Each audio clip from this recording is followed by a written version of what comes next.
a number of things in this little session.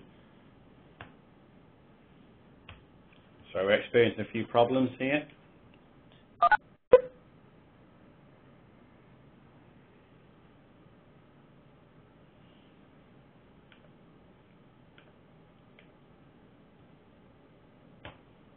All right, sorry, apologies for that.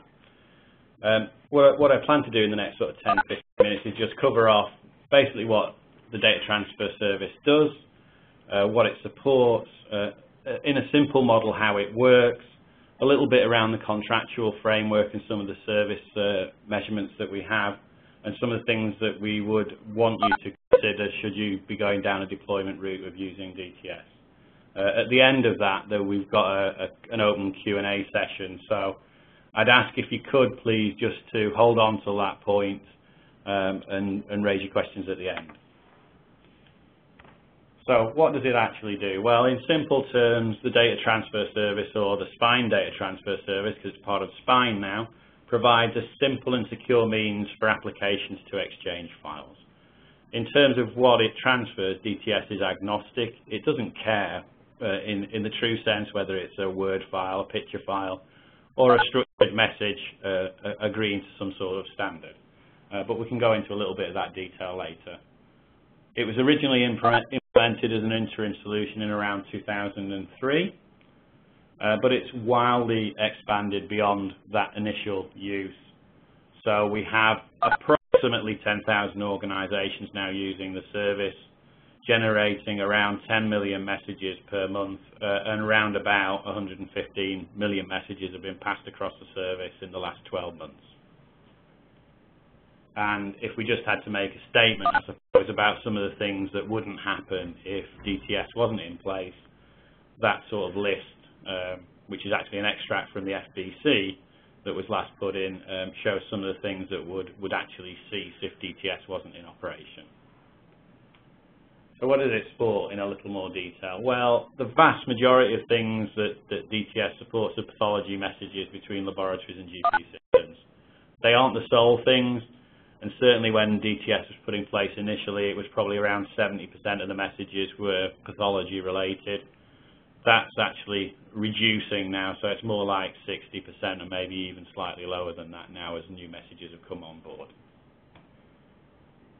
So other things that support, clear thing is that both England and Wales use the service.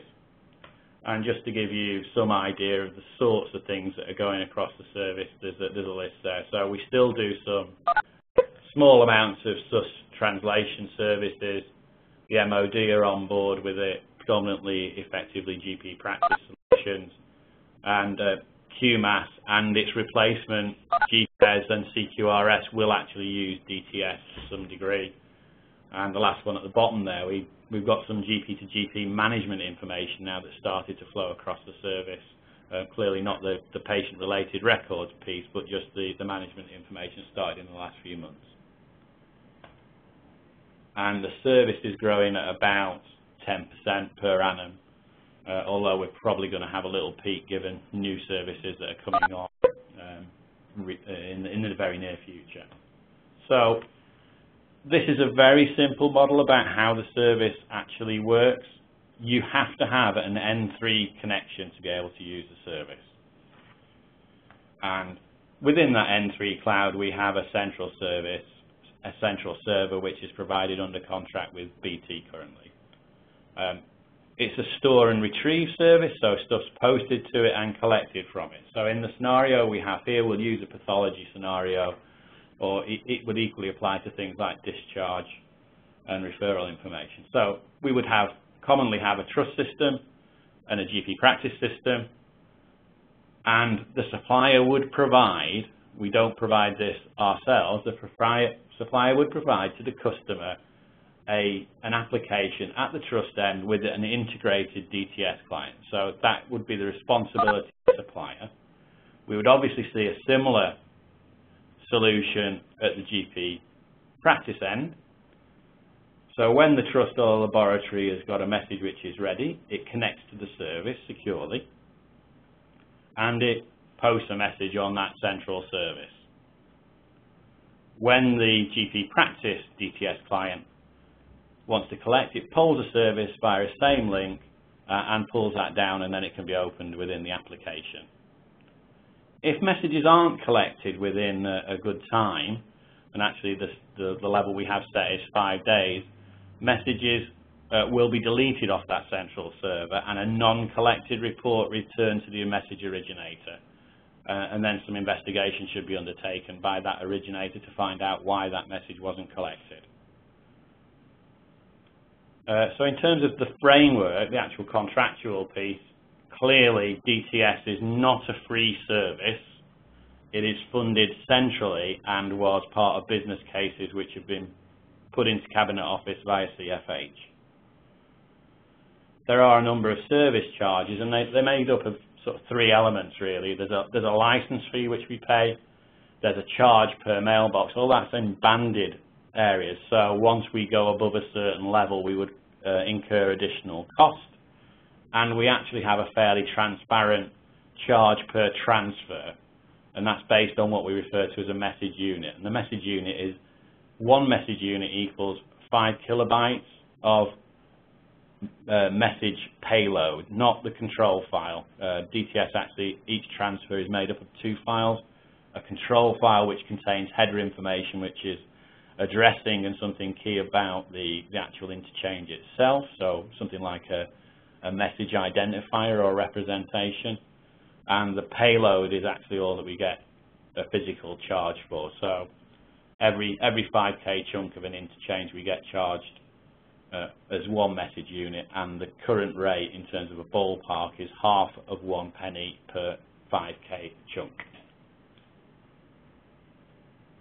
The current contract that we have in place runs out in June 2013, although DTS is included within the spine contract extension piece, and that would take us up to 2016 in its current form.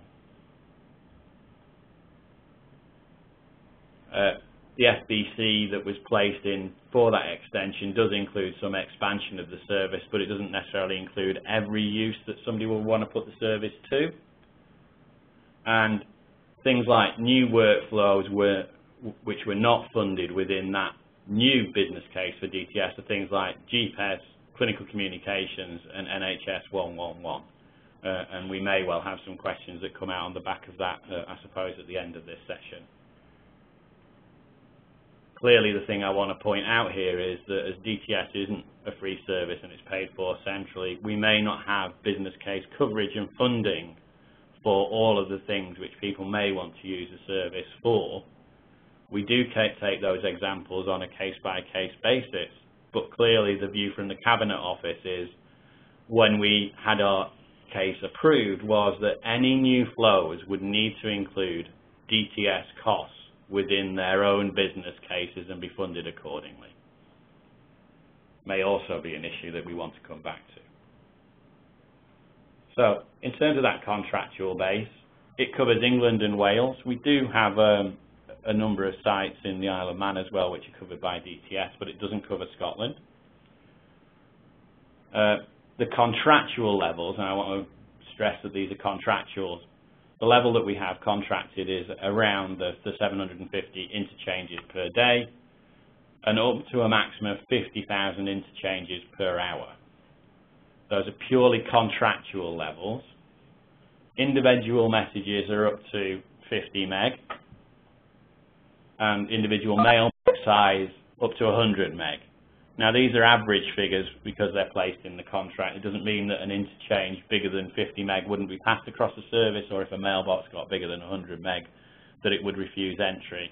But clearly these are the limits that we have within our contractual arrangements. So in terms of performance against those at the moment, well, in the last few months we can say categorically that 100% of messages, once posted by message originators, have been available for message recipients to collect within 30 seconds. So I think you'll agree that's quite impressive. 70% of those messages are collected within 1 hour. The vast majority are collected within a few minutes, if not quicker than that actually. But this is dependent on the local configuration. When you implement DTS and you put that with your application as an integrated pair, you can set some configuration settings for how often or how frequently the DTS client actually polls the central service. In its native form as default, we would advise that people deploy it in its native form. It will poll up to 6 times an hour, so it will poll every 10 minutes. Those aren't on any set time, so it just polls. It will collect or send whatever messages it needs to do, and it will not close that poll session down until it's finished with all of the messages that it needs to deal with. It will then cease the poll, and then 10 minutes later it will poll the service again. As I said, we're moving about 10 million plus messages a month. That sort of equates to about 12 million message units currently, over about 8,500 message mailboxes across England and Wales. Just to give you some comparison against where we are in terms of capacity, the contractual level, as I've said already, is 750,000 interchanges per day. Well, the maximum level that we're currently running at is about 550,000 with an average of 400,000, and those are based on figures that we have from November. And in terms of the peak traffic, the contractual level is 50,000 and we're running at around 39,000, again, November figures. So some of the things that you might want to consider if you're thinking about using the data transfer service to support message flows across the NHS. Well, you should use the latest version. That version is version 5, and we currently have that deployed after a little bit of effort with both the suppliers and ourselves involved in about 93% of the estate. The things that provides is it provides access to a disaster recovery service. It ensures that we minimize the cost that we pay centrally by ensuring that all files that can be compressed are compressed, so the default position is that compression is set to on. And we also made some changes within that version which mandated the use of a nationally agreed list of message types to be populated in the workflow ID, which is a field within the control file of each message interchange. The reasons we've done that is that helps us in terms of management reporting, so we can see exactly what is running across the service from which customers, but it also enables us to look at capacity planning and see where we might need to either increase or flex the service as we move forward. Clearly, we only can do that if suppliers actually implement the population of that workflow ID along the lines that we have mandated, and at some point we may well turn validation on that, so some messages may well get refused entry at some point, but we've made no firm plans to do that currently. Also, older versions of the DTS client, so 4 and 3, in the very near future we will be communicating with customers, letting them know that we intend to refuse access to anything other than version 5. And the main and key reason for that is that we would like and want the return on the investment in the disaster recovery service to be seen, and we want the security of the service to be put in place for those people who use it.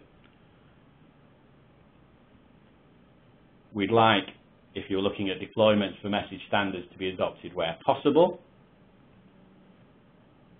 We need to know before we start to look at this what the size of the messages are that you might want to use and transfer over the service and the volumes of those. That enables us to do an impact assessment not only on capacity but also on cost. If the costs are relatively low within our funding envelope, we might actually just agree to allow those services to come on board. But clearly if the cost is high, we need to look at other ways of perhaps accommodating that request or that requirement. In terms of sourcing mailbox addresses, clearly one of the key ways of getting it would be just to talk to the customers that you've got. So if you were looking to deploy into GP practice within a particular PCT as it is now. Actually, the PCT can actually provide all of the DTS mailboxes that they have within their responsible area. They're held in a couple of places. The DTS registration and tracking service is available to look up on an account-by-account basis, and then you can actually confirm that those mailboxes are active, or they are actually interfaced on a nightly basis into the IFH tracking database, which all PCTs and some suppliers have access to already. We are also having conversations about this being populated into the directory service, and I'm meeting on the 5th, so that's next Tuesday, to discuss the options about how we might actually populate that to make it easier for end users to work out what addresses they should or should not be using. One of the key things for us as well when we're having discussions with people who want to use the service is, well, if you're generating traffic, are you absolutely certain that it's capable of being received at the far end? We have had examples when we've had discussions with some people wishing to use DTS that the end sites hadn't confirmed, and clearly we do not want to support something where a message is generated and cannot be used, so there's no benefit at the far end. We just incur costs with no benefit. So clearly we want to avoid any possibility that end sites, which are intended recipients for messages, can actually collect and process those messages. One of the reasons why we also would prefer standards to be adopted where possible. As I've said, we have funding to a certain level, but we're not funded for everything. I would be remiss if I didn't actually suggest that at some stage we may consider charging. There are no firm plans to do so, but clearly one of the options that CFH have moving forward, or the IC as we will become, may be to charge for some of the services that we provide to end users. So there is a risk that there may be a charge applied at some point in the future, but discussions have not gone past that point, and that would be something that would be well publicised and well communicated to users should we get to that point. And I think the key message that I want to put out is that if you have got a requirement to use or would like to discuss the potential uses of the data transfer service to transfer messages, please talk to the DTS team. There are a couple of options in doing that. Either you can send an email into our generic team mailbox, which will get picked up very rapidly, or the other option is to raise a call on the Exeter Help Desk, make sure it's assigned to the data transfer service team, and somebody will pick that up in good time, and we'll obviously monitor and maintain the answers that may well come out to customers in that way. So I'll try and shut up now. I'll leave it over to you. I'll hand back over to Prasad, and if anybody wants any questions answering, we'll do our best to answer those as best we can. Thank you. Thank you, Simon, for this presentation. Before we go on questions, just to let all know that since Simon is sharing the desktop, you have to click on participants icon on your Webex bar, and therefore you can see all the participants. There you will have an option to raise hand. So when you raise the hand, I will be able to see on my screen, and I will unmute you. I can see Tony Davey wants to ask a question. Hi, Tony. Yeah. Hi. It was just a question for if this also covers Northern Ireland as well. No. Clearly, at the moment, it covers England and Wales only. As I said, a little bit of Isle of Man. We do have some interactions with an Exeter system in Northern Ireland, but it's not widespread within, purely because there's no N3 connectivity for them. If they had that, they could potentially use the service, but we'd have to do something around the contractual framework. So they're not covered in the current area, but their Exeter system does use DTS. Thanks. There was one more question as well. You've said there's a charge per item of data as per 5 kilobytes. Does that also apply to lab DTS as well? Yeah, we just get charged on the basis of the throughput, so it's a fairly transparent charging mechanism. We don't get, as I said, half of 1 penny per 5k chunk is actually reasonably cheap if you look at the rate of paper and postage and effort to actually get it to that point. We are funded for pathology flows. So within the current business case, we're actually funded for that. So we'd still get charged for it under the contract, but we're actually funded for it. So we wouldn't be necessarily looking to increase or charge laboratories for additional throughput. That's in with our sort of envelope and our expansion. We are expecting that to expand. Does that answer that question? Because clearly, if it's more of the same stuff, we're probably okay. Where it's brand new, so we you know, the NHS 111 things, we're obviously having discussions with those teams about trying to assess what the requirement is in terms of the size of those messages that will flow, the frequency with which they will flow. So we can do a very simple calculation on the basis of, well, it's a 10k message and there's 300,000 of them. We can come up with an effective estimated cost of that. If those fall below certain levels that we think are reasonable, we wouldn't necessarily look to ask for some funding to support them. However, they should have been included, those costs should have been included within the business cases for any new program of work. So as I said, it's a case-by-case basis, really. Yeah, you'd be able to help us out estimate the size of those messages, and therefore we could give that to Trust to be able to work out the business cases then. Yeah, I mean, we're happy to help Trust with their business cases or option appraisals.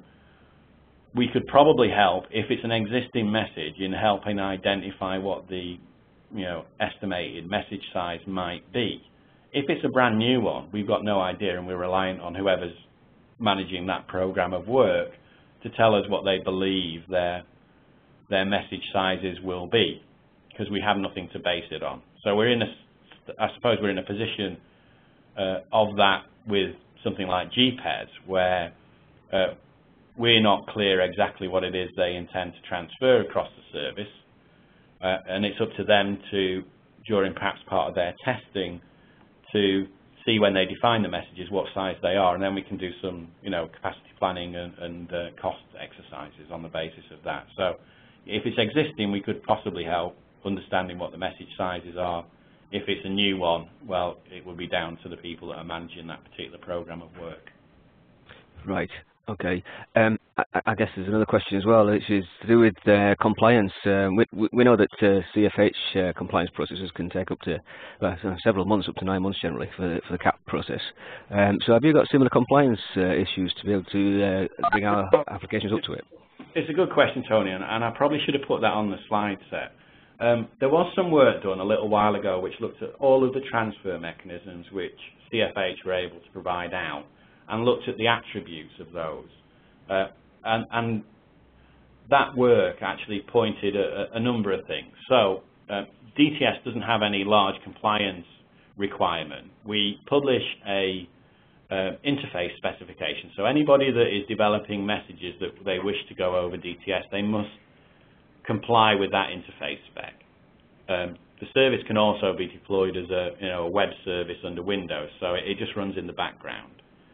So as long as they comply with that interface specification and generate messages that comply with that, and they have an N3 connection, effectively that is all the compliance that we force. So if we were going back to that piece that I mentioned earlier on about attributes, in my view, we should always be looking at the transit mechanism that best suits the business requirements. The business should be driving this. So if we've got something that we need to have on quickly, or we need to do first of type or proof of concept type testing, you can be on DTS assuming that the development and integration piece is done between the app and you're generating messages correctly. It can be done very quickly.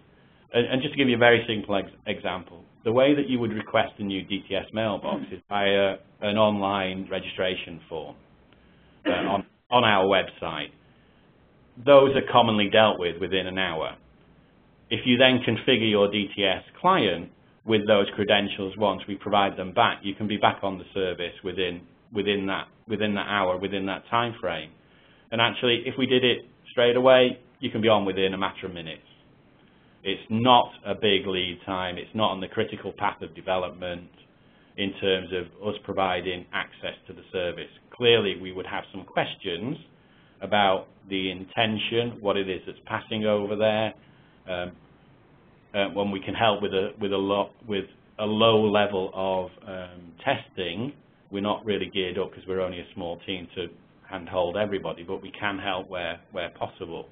So it's not a long compliance process. We can get you on very quickly, and it's a flexible tool, fast, that you can get onto. It doesn't mean that you wouldn't move to some other mechanism at some other date, which is more industrial if you wanted. You could move to TMS at some point.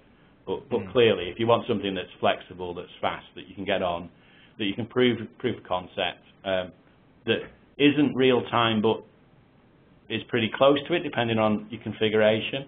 So one of the service levels we have is that those things will be available for collection within 15 minutes. If that's an acceptable service level, well, DTS may be the tool and the transit mechanism that you want to use. If you need that to be there absolutely within, a second or 2 seconds, clearly DTS might be the transit mechanism that you do choose not to use because it doesn't comply with whatever the business requirement is. Right, great, thank you. Thank you. Could I ask one more? Go on. There are 5 in a queue. What I will do, I will come back to you. In any case, we can write, we can email questions to the respective email boxes as well. Sorry. Now, next is David Coates, please. I've unmuted you now. Yeah, thank you. David Coates from CSC. As a systems implementer, I'd want to be assured that DTS has a strategic long-term future. You talked about you've got a contract extension in place with BT to deliver the service into 2016. But in terms of the NHS integration strategy, is DTS a solution which is sat alongside, I guess, the ITK, the various spine TMS integration architectures? Is it a solution which has got a kind of clear long-term strategy? I think, David, the answer to that I would inevitably give is yes. And I'll try and qualify it a little bit because subtly you may see that down the left-hand side of my slide it says Spine Data Transfer Service. Clearly, the data transfer service was provided as something that predates Spine, TMS, ITK, and a number of other things. As we said, it started in 2003. What has happened, though, is that it is provided now under the Spine contractual arrangements. So anything that impacts Spine naturally impacts DTS. And clearly we have a contract extension in place, which is hopefully going to be agreed in the non-too-distant future, that takes us to 2016. So anything that happens to Spine will inevitably have to impact on DTS. So whether that's strategically a longer-term view or something that maybe as an option brings it in-house or has it delivered or re-procured in some other way, all of those things would happen to all of the services that that CFH provide. Now, in terms of strategic, we've looked at this a few times in terms of trying to migrate away from this service. It's very well entrenched within a number of organisations and actually quite complex to remove. There are a number of other things as well that if we move into a scenario where we look at care data and the collection of that, and we're fairly well advanced because we have collected data across, as it moves across DTS, to support things like the Atlas of Variation. So I think the business is telling us that some of the things that move over DTS are important, clearly important. They're also saying that they want to be able to collect that data in some way. Now, my view would be that if we move to point, then we have to try and collect that data in a different way. And that could be quite expensive. So my personal view is, and I'd express it as a personal view, is that unless we start to mandate the use of some national infrastructures, whatever they be, to support certain key workflows, it may make the collection process much more difficult. So all of those things which have been out recently in the press around care.data and transparency and providing access to patients and commissioning groups and all other interested parties, it wouldn't be as easy to provide if we didn't look at the possibility of mandating some of those infrastructures, whatever they are, and the use of them. Yeah. So I think there is a clear view that as we move forward, anything that happens with spine would have to also happen with DTS, and it may be that we move off this infrastructure at some point, but it will clearly be in a very managed way. Yeah, that sounds very, very good. Yeah, I mean, I suspected it was kind of moving to, as the value is very demonstrable, that it would move to be a long-term strategic service. Just ask one further point around that. Just to clarify the catalogue, if you like, of approved use cases, so the message types and interactions that you support, or there are, I guess, approved within your business case, current business case. Is that available somewhere that we can sort of look at and say, okay, that may be appropriate and that may not? Yeah, no, we published the message representations within a couple of portions. We tend to provide those to people generally when they ask for a new mailbox request anyway, so we'll give them what the current position is at that time, because it's a moving feast, obviously. But it's also published on the DTS CFH website. So if you went to the site, there's a document there. If you look in technical docs, I think, and it may be the third or fourth link down, it talks about workflow IDs and message representation. So there is a published set of, there's a published document which says these are the things that you should be using if you implement. There's a slightly different issue between the point you raised there. So those are the ones which we are accepting. It doesn't mean that they're necessarily all funded. Okay, but generally most of those are, and we accept that they are. Okay. Yeah, thanks very much. Thank you. I will unmute Kevin. Kevin, can you go ahead, please? Yes. My question is a fairly simple one. It's more or less, I suppose, knowing if there's a public link for the DTS standard and the version 5 client interface specification, if that's available anywhere? Yeah, the documentation set, the software set, is available from a website. You will need to be able to access NWW sites. So if you went to nww.nhsmessaging.co.uk, there is a portion of that website where you can access DTS information, and that includes download of the software, implementation guide. Somebody's obviously typing that in, and the interface specification. So everything that you will need there, apart from things like the functional specification, are included in that download set. The functional specification is one of those other documents that's available by the CFH DTS website. Okay. Thank you.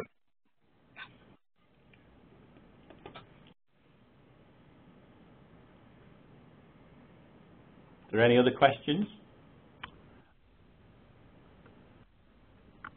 Hi. Dobson, please can you go ahead? I have unmuted you. Thank you. Well, it's actually just, it's not necessarily a direct question, Simon. It's just a response to David Coates from CSC. I lead the ITK accreditation team in the National Integration Centre. I just wanted to point out that ITK was mentioned, and DTS is actually one of the recognised transport mechanisms as part of the ITK bundle. So it sort of sits alongside web services as a recognised transport. So I just wanted to sort of highlight that for David's benefit, so he realises that it sort of links in with the strategical direction of ITK. Which, yes, sorry, I should have probably said that as well. Yeah. So thank you for that. Okay, thank you. Thank you, Richard. Chris, can you ask your question, please? Hi, Albert. Yeah, it's regarding security. So really, it's what kind of protocol do you use for authentication? And same kind of question for what kind of transport mechanism do you use? Also, do you guys have access to the message contents themselves, or do they remain encrypted until they reach the final destination? Right. Couple. I'll try and answer those one by one. Please, thank you. I'll answer the easy ones first. DTS does encrypt the message. It encrypts it in transit. So you'll have probably, well, some people may have noticed on the slide set where I showed the simple example. You see the message with a transaction layer security with an appropriate security algorithm on it. Create a link to that central service. Send the message, but you'll notice that the envelope opens when it's in the center. So, and exactly the same thing happens once you collect it. So it is encrypted during transit only. So while it's in the secure data center, it is actually open. So in theory, it could be viewed. But once it's collected, so it's only there for a short, hopefully only a short period, depending on configuration. It's then again secure as it is pulled down to the intended recipient. Now, one of the things that we've noticed as well is that now that we've put compression on, it's not actually stored in plain view on the central service. So you do actually have a compression algorithm applied as well. So it's not quite as open as it would have been previously. We have, in terms of authorization, when we create a new DTS mailbox, we provide the mailbox name to whoever's requested it and to the supplier, but we only provide the supplier with what we refer to as the auth key.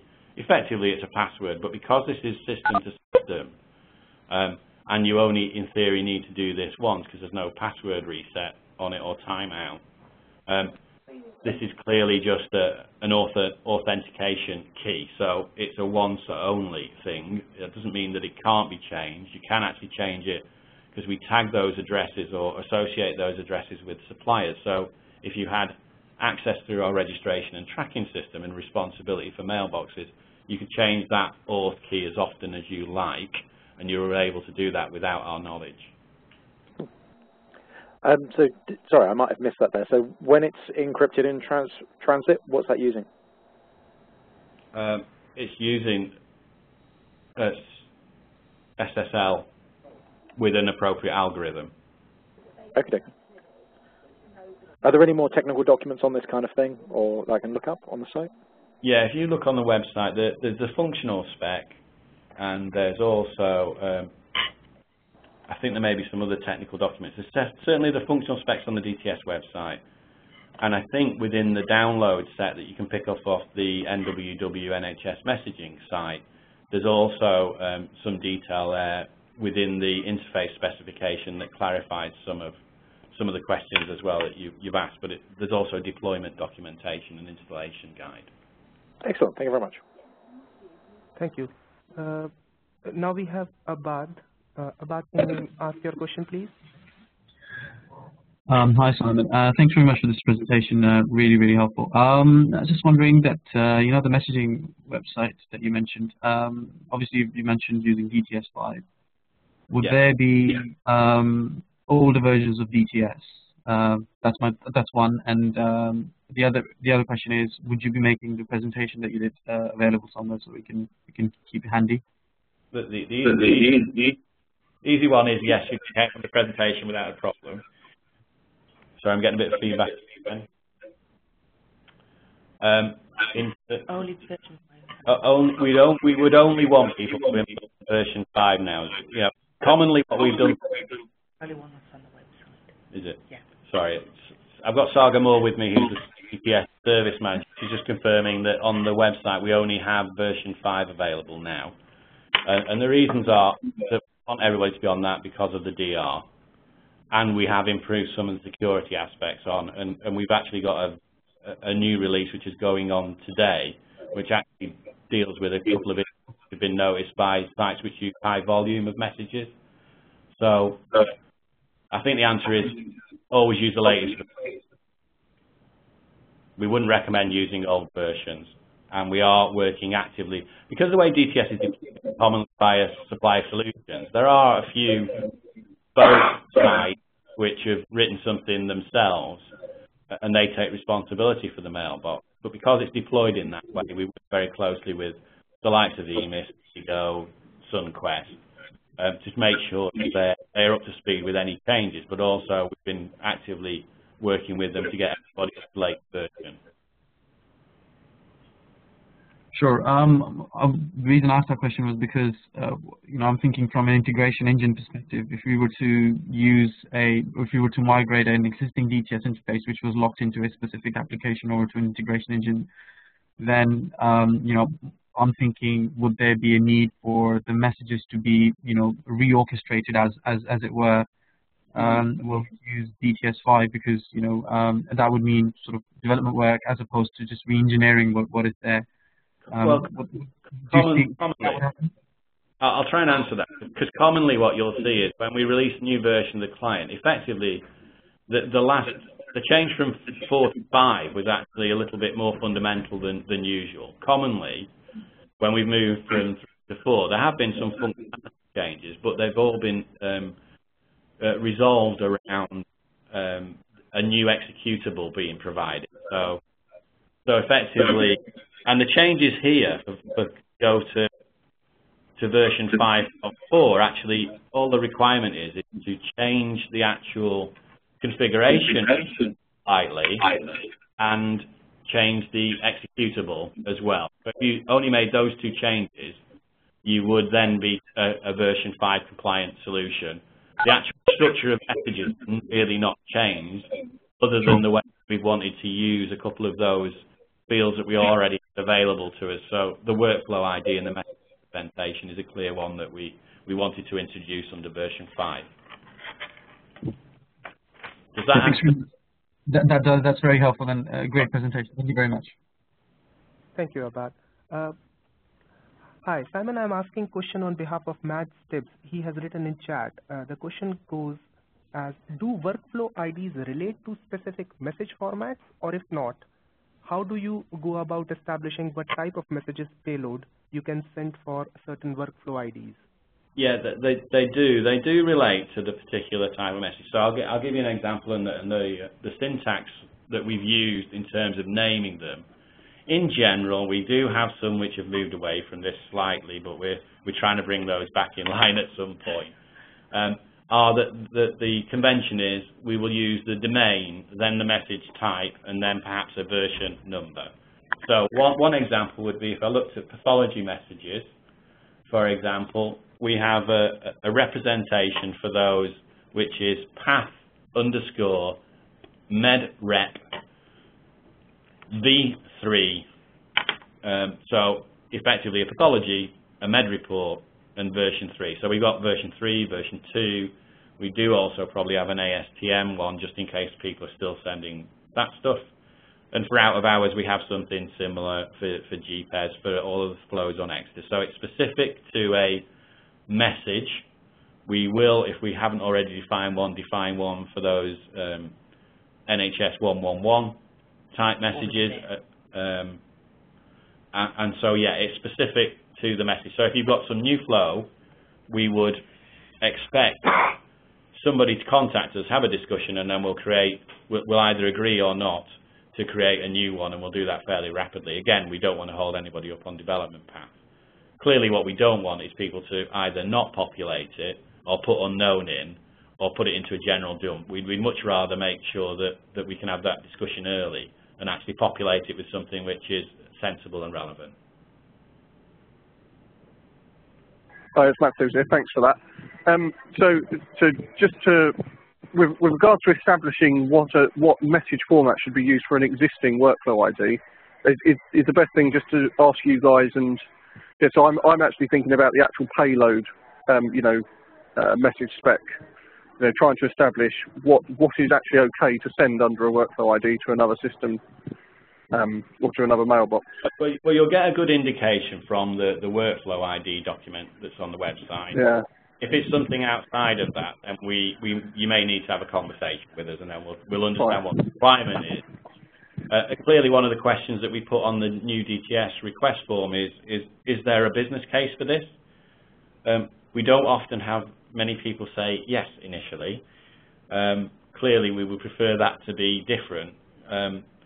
The thing that would give me the ability to do is if there are a number of things which aren't necessarily national, but lots of people are doing them locally, it may give me the opportunity, if I had those sort of business case, including something that includes what the benefits are, that I could take those to somebody within CFH or the IC as will become and say, look, this is a business benefit, can we find some funding for it? So that's the whole purpose here, is we don't want to stop people using the service. The actual charge, although it's transparent, could be seen as an inhibitor to allow people on, but it does allow us to ask the questions, and it does show what the real value or cost of using this service is. But if we could actually have those cases or those scenarios, or it doesn't have to be a full business case, but a business justification, if we had a set of those, I could quite happily take those to my director and try and make a case that we can attempt to find some additional funding to support it. Clearly, that's a different state for nationally agreed things, because they should be including those costs within their own business cases. Okay, that's great. So basically, if you can't work it out from the documents, ask and you'll try and help. That's great. Yeah. Thank you. I just make a general comment that the DTS team have always tried to be really helpful. So if there are questions, please bring them to us. We'll try and give you the best answer that we can. If we don't know the answer, we'll go and find it out. Thank you, Matt. Thank you, Simon. Just to let all know that I have posted the email IDs that can be used to ask question to DTS team on chat as well. There was a question by Chris Ireland. This is regarding the message protocol, and the question goes as: does the message protocol confirm to sending client that the message has been collected by the recipient, or just that the message has timed out? No, it does confirm. So we do have receipts there. So you will see whether it's... Well, there are two things there. If you were talking about, say, pathology flows, and we see this with other flows as well, there's a defined message which comes back. If you send a path report, the GP practice is required to send a proper message back, not just a system level, and generate that back to the lab, and when they look in their middleware solution, they can see one against the other. There are notifications and reports produced if, for example, you put something onto the service and try and send it with an address that isn't valid or isn't active. So you'll get those sort of responses back in terms of errors that will be produced locally. The other thing that I should have mentioned as well with regard to the registration and tracking service is that you can actually track messages on a web-based interface. So useful during testing, but also extremely useful during support, and those are real time. So you can log on to a web-based tool. You can put in the DTS mailbox that you're particularly interested in. It will then show you a list of interchanges which have been the latest first, and you are able then to actually download that data if you wanted to combine it with something else. So if you wanted to track messages, you're able to do that. We also have a trading partner report which is available through that, but that's sort of an overnight process. So on a rolling month basis, you'll see which other mailboxes you have had traffic with, and the numbers of interchanges and the file size effectively as a maximum. So X number of bytes have been transferred between these mailboxes. And we can show examples of those, but there's also, again on the DTS website, there's some screenshots which show what that actually looks like, and it's a fairly simple, intuitive tool, and it's available to effectively whoever wants it. The current population is, the vast majority of suppliers have access to it. We've got something like a community of about 1,000 users using that service on a routine basis. Thank you, Simon. I cannot see no new raised hands, and I'm assuming the raised hands which I can see on a participant list, they have already asked the question. So this is an opportunity to ask the question.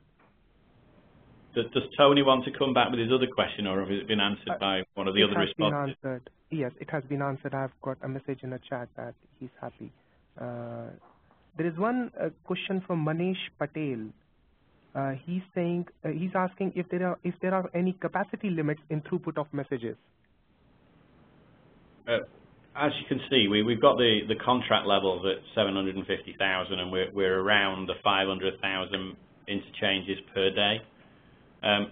We are expecting, so we have some headroom there. If we needed more, we would have to make a case to increase the capacity of the service. And we've done that a couple of times previously, so it's not something that we wouldn't necessarily do. But at the moment, we feel we've got, for the things that we know about, we think we have sufficient headroom on the existing service. And the way that the service is designed, we could reasonably easily add additional capacity should we require it. But it would need to be funded in some way. Thank you, Simon. I got a confirmation from Manish on chat that yes, he's happy with the answer. I cannot see any new raised hands, so I believe that's all for the session. Please note that the email IDs are being provided in a chat box to everyone where they can ask the questions. And this DTS Overview Webex was part of a CDA Implementation Forum. Oh, sorry, I can see Steve Exley has raised his hand.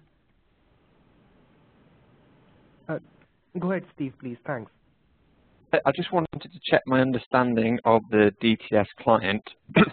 Is this a software package that you run on your local system, but I think you mentioned it runs as a service, and then you in turn would then write your own particular software or get a supplier to write the software for you that then interfaces with the client, and then the client subsequently interfaces with the hub on your behalf. Is that correct? That is correct. So we give you some software. That's commonly, there's an integration piece then. Effectively, you can either just run it, or you can run it, install it as a service on the local box. It's so tiny, we've actually got them on our laptops, so that it doesn't take up a great deal of resource at all, and then it just functions in the background, polling the service as and when. And effectively, what you would see in terms of an integration is an in and an out box. So if you've got stuff that needs to go out to the service, as long as you define it as the interface specification states, you drop it in, it'll accept the message, it'll post it onto the service out of that mailbox. And if you've got stuff that's incoming, you would access it via the inbox for that DTS client. Okay, that's great. Just a quick one following on from that. Is there some kind of test harness or test system that potentially you could use to prove the setup worked before you connect it to the live system? There is a conformance test service, and now I'm not going to suggest that this is something that you would spend a lot of time using. It does prove connectivity and functionality in terms of message types that you might want to generate.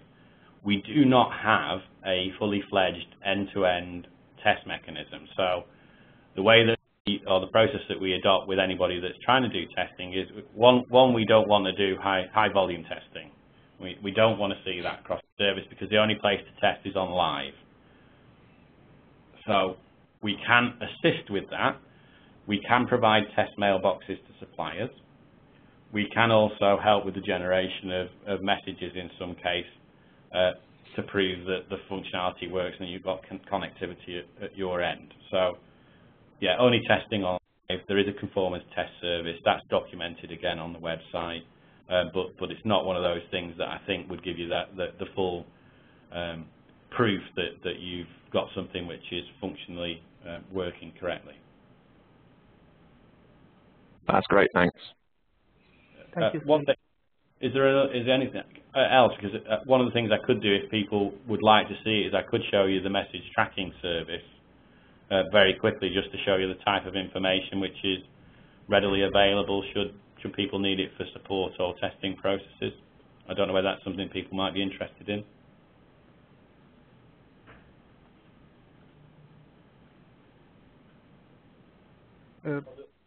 Hi, Simon. Basically, all the participants are unmute or on mute, so they cannot give us the feedback if they really want it.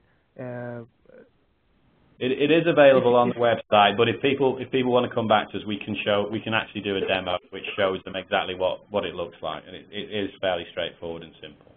All right, great. I can see hand raised by David Coates. If it's not from a previous time, if you want to ask a question now.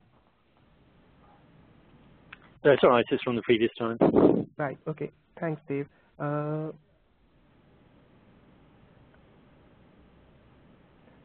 Thank you all. Thank you for participating in this Webex. Thank you, Simon, for giving us this presentation. The recording of this Webex will be available later, and the presentation will also be available on NHS Networks under CDA Implementation Forum. Thank you. Thank you very much.